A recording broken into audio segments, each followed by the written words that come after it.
Hello বন্ধুরা, চলে এলাম আরও একটা মিনি ব্লগ নিয়ে। তো দেখতেই পাচ্ছ যে আমি রেডি হয়ে গেছি আর বিছানায় সমস্ত কিছু ফেলানো আছে।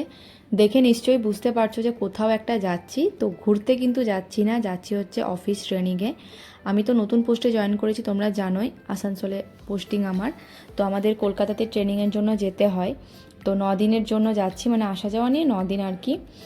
তো এখন দেখো, যেহেতু আজকে আমি বেরোবো আর সিটি সেন্টার থেকে আমার বাস আছে, তো আজ আমি আসানসোলে যাইনি, আজ আমি দুর্গাপুরে অফিসেই গেছিলাম। তারপরে আমি বেরিয়ে গেছিলাম কারণ আমার 11:30টায় আমার বাস আছে। তো আমি এখানে আমার লাগেজ নিয়ে নিয়েছি।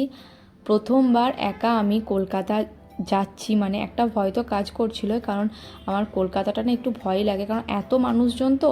আর প্রথমবার পুরোটা একা, মানে গেছি হচ্ছে বাবা মার সাথে আর না হলে হচ্ছে সুমনের সাথে। প্রথমবার একা যাচ্ছি তো একটু তো মানে নার্ভাস নার্ভাস লাগছিল।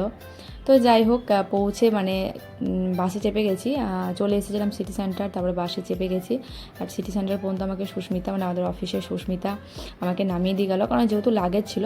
অফিস থেকে তো সিটি সেন্টার বেশি দূর নয়, তাও আর কি লাগেজের জন্য আমাকে নামিয়ে দিয়ে গেল।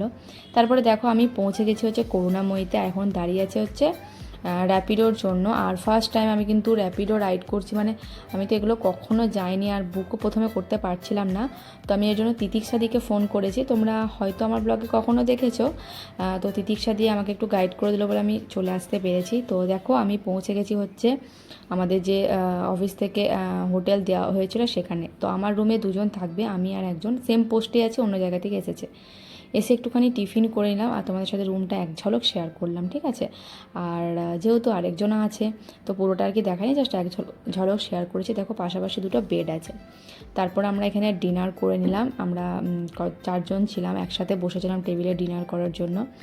ডিনার করে এখন হচ্ছে ঘুমাবো, কাল থেকে আছে অফিস। চলো এরপরও কিন্তু ব্লগ আসবে, তোমরা দেখতে থাকো। আজকে যদি ব্লগটা ভালো লেগে থাকে অবশ্যই বন্ধুরা একটা লাইক